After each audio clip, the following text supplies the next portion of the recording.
Good morning विद्यार्थी मित्रों। वर्तुळ में आगे જોઈએ ચક્રીય ચતુષ્કોણ आधारित દાખલાઓ।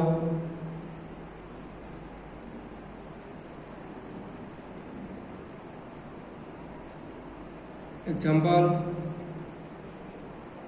चक्रीय चतुष्कोण एबीसीडी में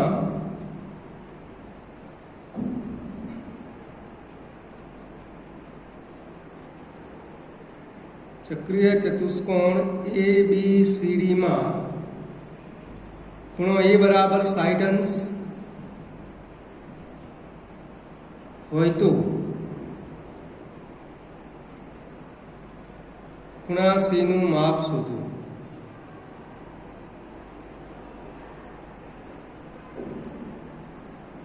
विद्यार्थी मित्रों पहला आपणे एनी आकृति दोरीए। चक्रीय चतुष्कोण एबीसीडी में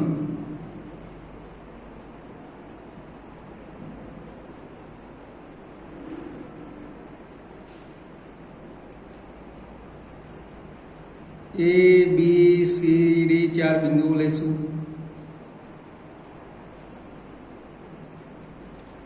विद्यार्थी मित्रों तमे जाणो छो कि चक्रीय चतुष्कोण में साम सामेना जे बिंदुओं छे एमनी जोड़नो सरवाळो केटलो थशे 180 अंश थाय छे।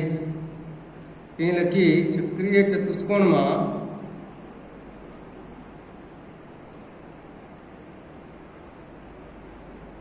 साम सामेना शिरोबिंदुओनी जोड़नो सरवाळो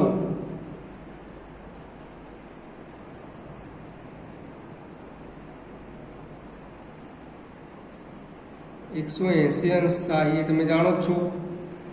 तो अहींया साम सामेना शिरोबिंदुओ कया कया आवशे? आकृति में दर्शाव्या प्रमाणे ए नी सामेनुं शिरोबिंदु सी कहेवाशे, बी नी सामेनुं शिरोबिंदु डी कहेवाशे।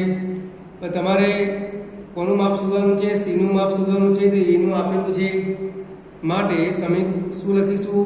ખૂણો એ પ્લસ ખૂણો સી બરાબર 180 અંશ માટે ખૂણા એનું માપ તો તમને આપેલું છે 60 અંશ પ્લસ ખૂણો સી બરાબર 180 અંશ માટે ખૂણો સી બરાબર 180 માઇનસ કેટલા 60 અંશ બરાબર 180 માંથી આપણે 60 બાદ કરીએ એટલે કેટલો જવાબ મળશે તમને 120 અંશ માટે ખૂણો સી બરાબર જવાબ કેટલો મળશે 120 અંશ। આ પ્રમાણે જો તમને ખૂણા બી નું માપ આપેલું છે તો ખૂણા ડી નું માપ શોધવાનું હશે અને ડી નું આપેલું હશે તો બી નું શોધવાનું હશે। તો એ જ રીતે बीजो एग्जाम्पल छे चक्रीय चतुष्कोण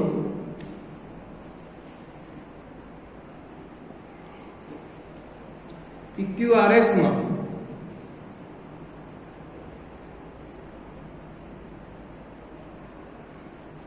चक्रीय चतुष्कोण PQRS में ખૂણો P માઇનસ ખૂણો R બરાબર એટલે કે બે ખૂણાની બાદબાકી આપેલી છે 60 અંશ તો ખૂણો P શોધો। ચક્રીય ચતુષ્કોણમાં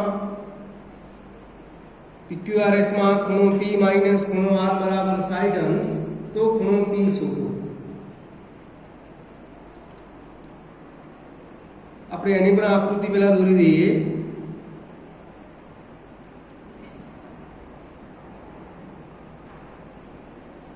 ચક્રીય ચતુષ્કોણ PQRS આપેલો છે એટલે P Q R અને S। વિદ્યાર્થી મિત્રો તમે જાણો છો કે ચક્રીય ચતુષ્કોણમાં સામ સામેના શિરોબિંદુઓના જોડનો સરવાળો 180 અંશ થાય છે એટલે ખૂણો P પ્લસ ખૂણો R બરાબર 180 અંશ લખાય, ખૂણો Q પ્લસ ખૂણો S બરાબર પણ 180 અંશ લખાય। પણ તમને હમણાં અહીંયા તમને જે બાદબાકી આપેલી છે ખૂણો P અને ખૂણો R એ બે વચ્ચેના સંબંધની બાદબાકી આપેલી છે। અહીંયા આપણે લખીશું ખૂણો P માઇનસ ખૂણો R બરાબર 60 અંશ તથા આ ખૂણો પી અને ખૂણો આર નો સરવાળો કેટલો થાય? ચક્રીય ચતુષ્કોણ હોવાથી 180 અંશ થાય, તમે જાણો જ છો. તો ખૂણો પી તથા ખૂણો આર બરાબર 180 અંશ થાય. હવે આ તમને આ બે સમીકરણ મળ્યા છે, તો એ બે સમીકરણને આપણે સરવાળો કરીએ. હવે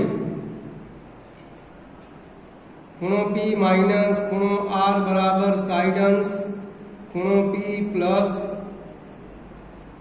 ખૂણો આર બરાબર 180 અંશ. આ બે સમીકરણનો સરવાળો કરું. બાદ બાકીની જરૂર નથી, કારણ કે આર ખૂણો એક માઇનસ ચિહ્ન છે, એક પ્લસ ચિહ્ન છે. તો સરવાળો કરો તો ખૂણો આર પદ જતું રહેશે. અહીંયા ખૂણો પી કેટલા વખત રહેશે? સરવાળો કરો તો 2 વખત લખાય. તો 2 ખૂણો પી બરાબર 180 અને 60 નો સરવાળો કરો કેટલો થાય? 240 અંશ. માટે ખૂણો પી બરાબર 240 ભાગ્યા 2. 240 ના અડધા કેટલા થશે? 120 અંશ. માટે ખૂણો પી બરાબર 120, જે તમારો જવાબ છે. તમારે માપ ખૂણો પી શોધવાનો હતો. જો તમારે ક્યુ શોધવાનો હોય તો તમને ક્યુ અને એસ ની બાદ બાકી વચ્ચેનો ખૂણો આપેલો હશે. ક્યુ શોધવો હશે તો તમને માપ ખૂણો ક્યુ માઇનસ માપ ખૂણો એસ બરાબર તમે તે માપ આપેલું હશે. તો આ શોધી બીજો ખૂણો મળશે આપણને.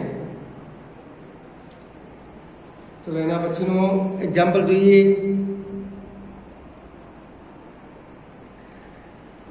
એના પછીનો એક્ઝામ્પલ છે ચક્રીય ચતુષ્કોણ ABCD ના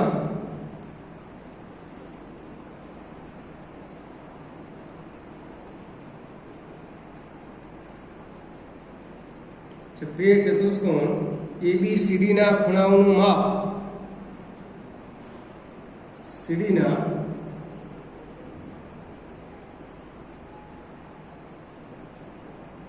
ખૂણાઓનું માપ અનુક્રમે 4:6:8:6 હોય. 4:6:8:6 હોય તો ખૂણો સી શોધો.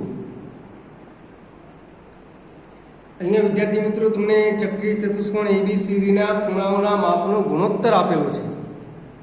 એ ગુણોત્તર છે 4:6:8:6. ખૂણા સીનું માપ શોધવાનું છે.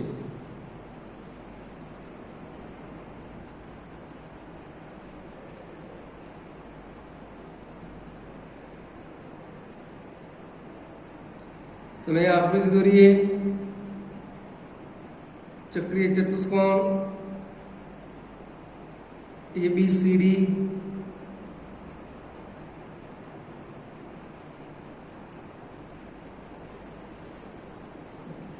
અહીં તમને 4 ખૂણાના માપ આપેલા છે, એ ગુણોત્તરમાં આપેલા છે. અહીંયા પહેલા લખીશું, ધારો કે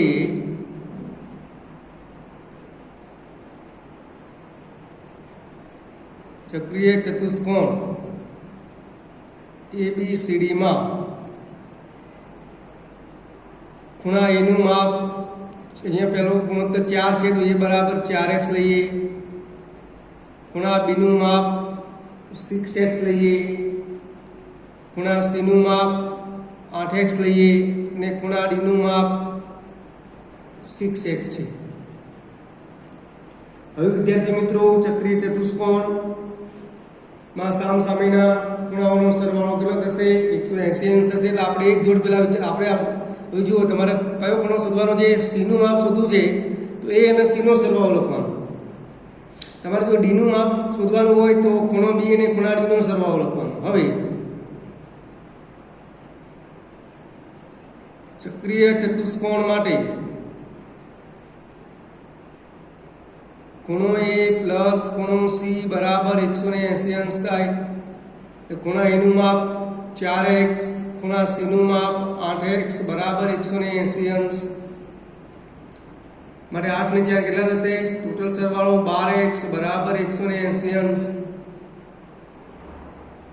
માટે x બરાબર 180 અંશ ભાગ્યા કેટલા 12, 15 ગુણ્યા 12 કરો એટલે 180 આવશે, એટલે 12 15, x બરાબર કેટલો જવાબ આવશે 15 અંશ આવશે। હવે તમારે શોધવાનું છે ખૂણા c નું માપ, તો ખૂણો c બરાબર માટે ખૂણો c બરાબર કેટલા છે 8x બરાબર 8 ગુણ્યા કેટલા 15, 15 ગુણ્યા 8 કેટલા થશે 120 અંશ, માટે ખૂણો c બરાબર જવાબ મળ્યો 120 અંશ। તો આ જ્યારે જ્યારે ચક્રી ચતુષ્કોણના ખૂણાઓના માપ ગુણોત્તરમાં આપેલા હોય, આમાં c નું માપ પણ પૂછી શકે, d નું માપ પણ પૂછ્યું હોય, તો જો માપ ખૂણો d શોધવાનો હોય તો પછી આગળ શું લખીશું કે ખૂણો b પ્લસ ખૂણો d બરાબર 180, b નું માપ 6x મૂકી દેવાનું, d નું માપ પણ 6x છે એટલે 12 થશે, હવે એના ઉપરથી x શોધવાનો છે।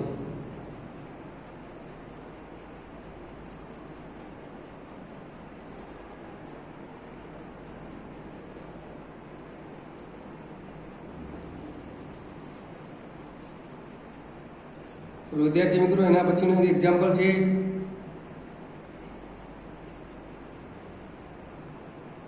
કે નીચેની આકૃતિમાં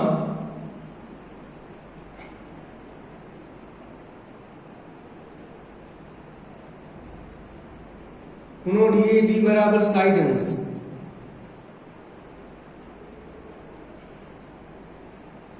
ખૂણો ACB બરાબર 70 અંશ, તો ખૂણો DBA શોધો।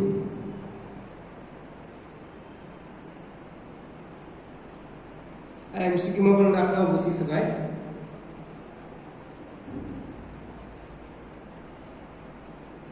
આકૃતિ તમને આપેલી છે આવી, વર્તુળનું કેન્દ્ર, આકૃતિ તમને આપેલી છે ABCD, આ જીવા AB,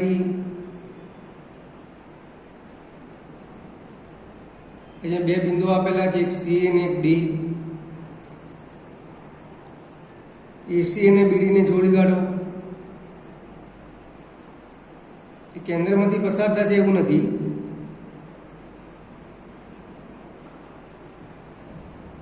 તમને શું આપેલું છે આ DA જોડો, આકૃતિમાં આવું આપેલું છે, આ CB ને જોડી દો। અહીંયા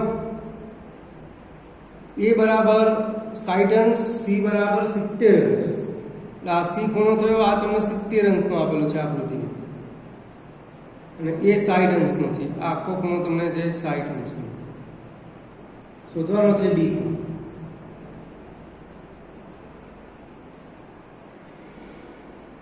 તો વિદ્યાર્થી મિત્રો આ C અને D એ એક જ વૃત્તખંડના ખૂણા થશે, એ તમે જાણો છો। તો ખૂણો ACB બરાબર એક જ વૃત્તખંડના ખૂણા થશે ADB, એ લખી શકાય, એક જ વૃત્તખંડના ખૂણા છે।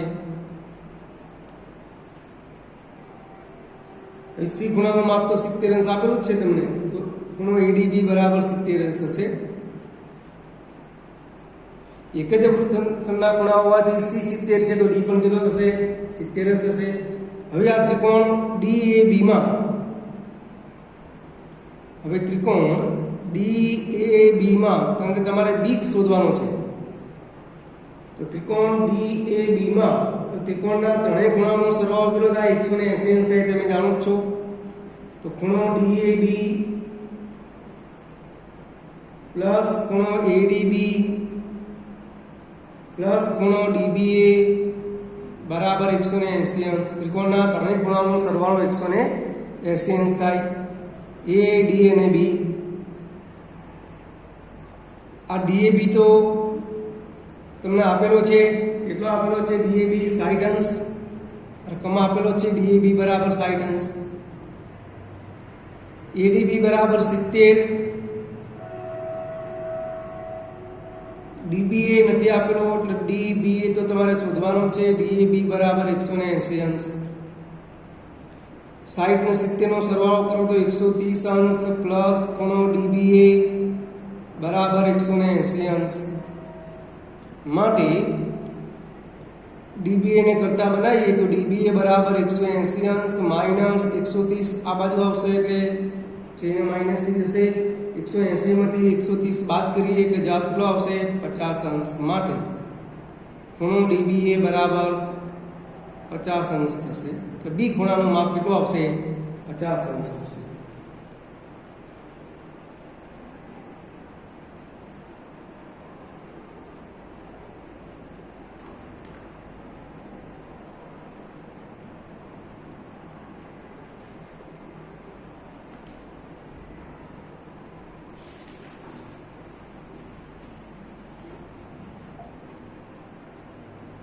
વિદ્યાર્થી મિત્રો, તમારે બી ખૂણાનું માપ શોધવાનું હતું. અહીંયા ત્રિકોણ DAB માં ત્રણેય ખૂણાનો સરવાળો કેટલો થાય 180 અંશ થાય.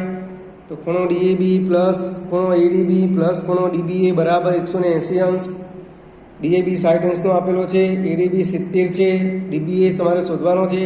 60 ને 70 નો સરવાળો કરો 130. DBA એમના એમ રાખું છું 130 ની પહેલી બાજુ લઈ જાઉં તો માઇનસ 130, 180 માંથી 130 બાદ કરો એટલે 50 અંશ મળશે. તો આમ તમને બી ખૂણાનું માપ કેટલું મળશે 50 અંશ મળશે.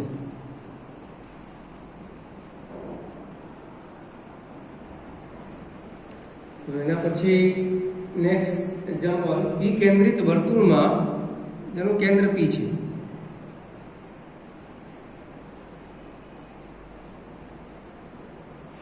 પી કેન્દ્રિત વર્તુળમાં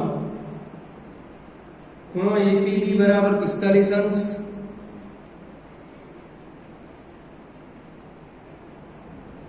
અને CPD બરાબર 45 અંશ છે.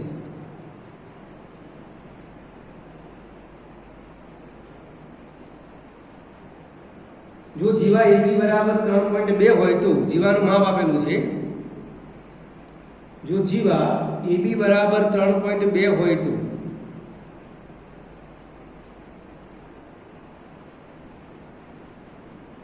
CD શોધો.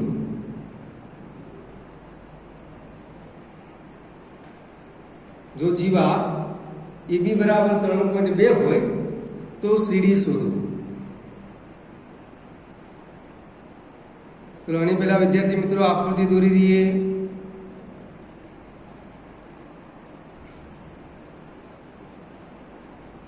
પી કેન્દ્રિત વર્તુળમાં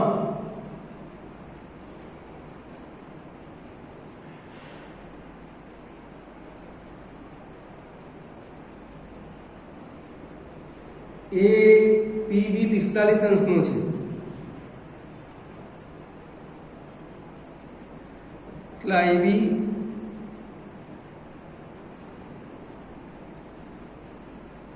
અને CD આ જોડી દઈએ. એ તમને માપ આપેલું છે, આ કેન્દ્ર P આપેલું છે, આ 45 નો છે, આ પણ 45 છે, બંને માપ 45 અંશ છે. જીવા AB નું માપ 3.2 છે એટલે આ 3.2 આપેલું છે જીવા AB. તો પછી આ જીવાનું માપ તમારે શોધવાનું છે CD. તો વિદ્યાર્થી મિત્રો અહીંયા આપણે લખીશું કે ખૂણો APB બરાબર 45 અંશ તથા ખૂણો CPD બરાબર 45 અંશ.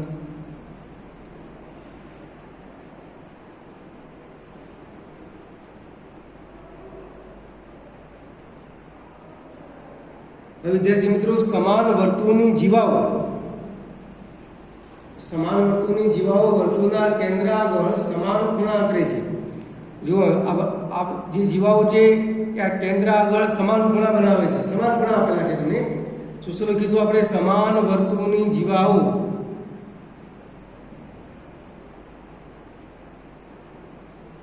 વર્તુળના કેન્દ્ર આગળ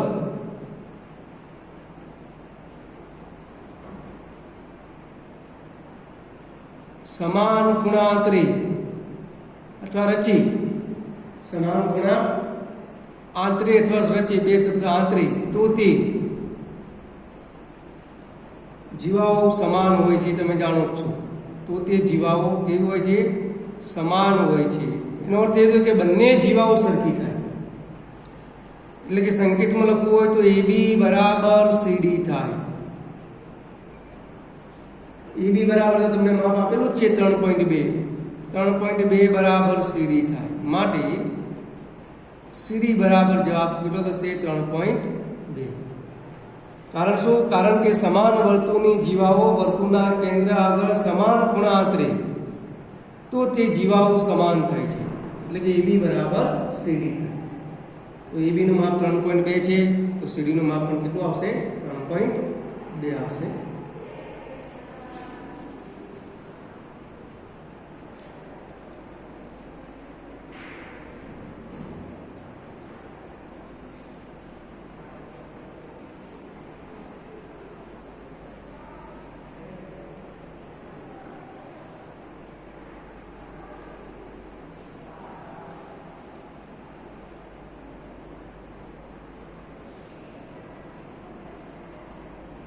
તો વિદ્યાર્થી મિત્રો,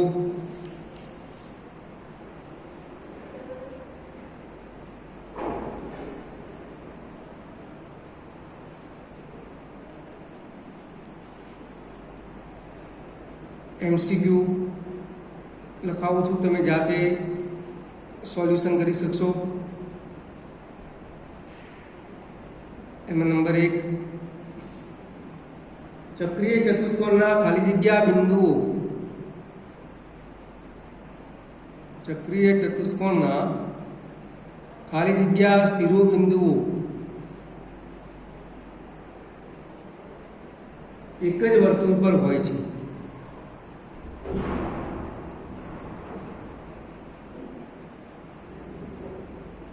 એના ઓપ્શન લખાવું છું. A 1, B માં 2, C માં 3 અને D માં 4. એના ઓપ્શન છે. બીજો,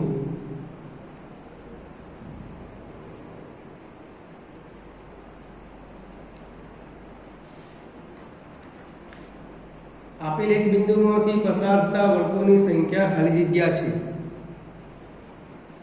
આપેલ એક બિંદુમાંથી પસાર થતા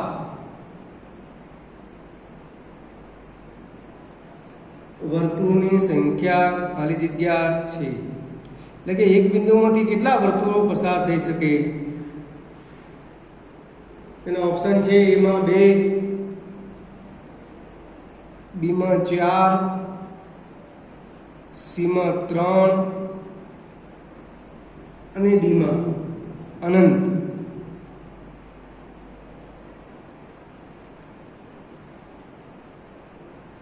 આપેલ એક બિંદુમાંથી પસાર થતા વર્તુળની સંખ્યા ખાલી જગ્યા છે.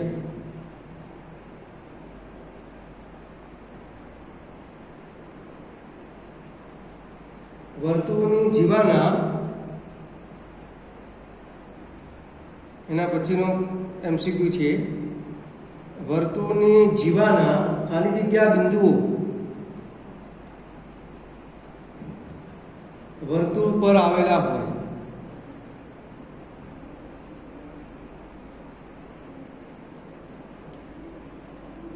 વર્તુળની જીવાના ખાલી જગ્યા બિંદુઓ વર્તુળ પર આવેલા હોય. ઓપ્શન છે. A 3, B 1, C 4 અને D 2. ચોથો છે. વર્તુળની જીવાનો લંબ દ્વિભાજક. વર્તુળની જીવાનો લંબ દ્વિભાજક ખાલી જગ્યામાંથી પસાર થાય છે.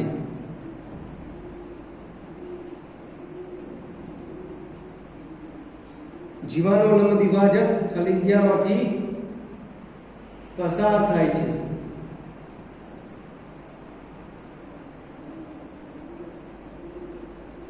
ઓપ્શન છે. A વ્યાસનો અંત્ય બિંદુ,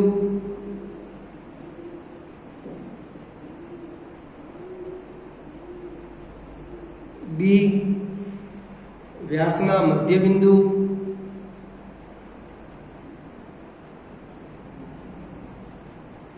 સી આપેલ જીવાનો અંત્ય બિંદુ, આપેલ જીવાનો અંત્ય બિંદુ, અંત્ય એટલે છેડા ઉપર, અને ડી ચાપના અંત્ય બિંદુ.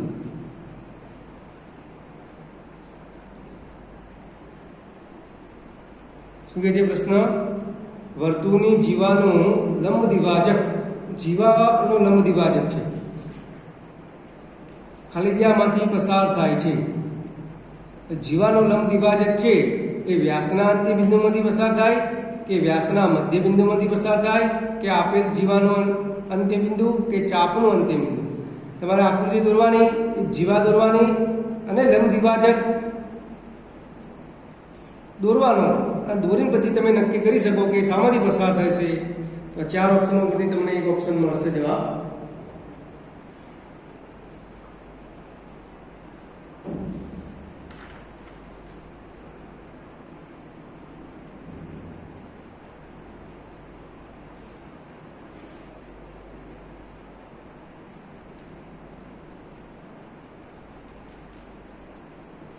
અને 5મો પ્રશ્ન છે, વર્તુળના કોઈપણ લઘુચાપની લંબાઈ, વર્તુળના કોઈપણ લઘુચાપની લંબાઈ તેના કોઈપણ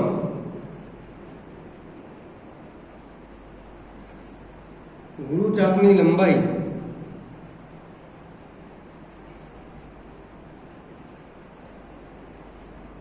ખાલી જગ્યા હોય છે. લઘુચાપની લંબાઈ તેના કોઈપણ ગુરુચાપની લંબાઈ ખાલી જગ્યા હોય છે. આમાં ઓપ્શન છે કરતાં ઓછી,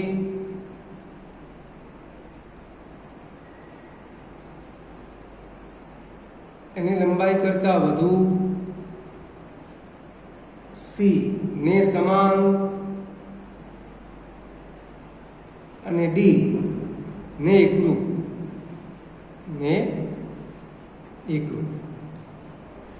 વિદ્યાર્થી મિત્રો, આ 5 MCQ તમે જાતે તૈયાર કરી શકશો,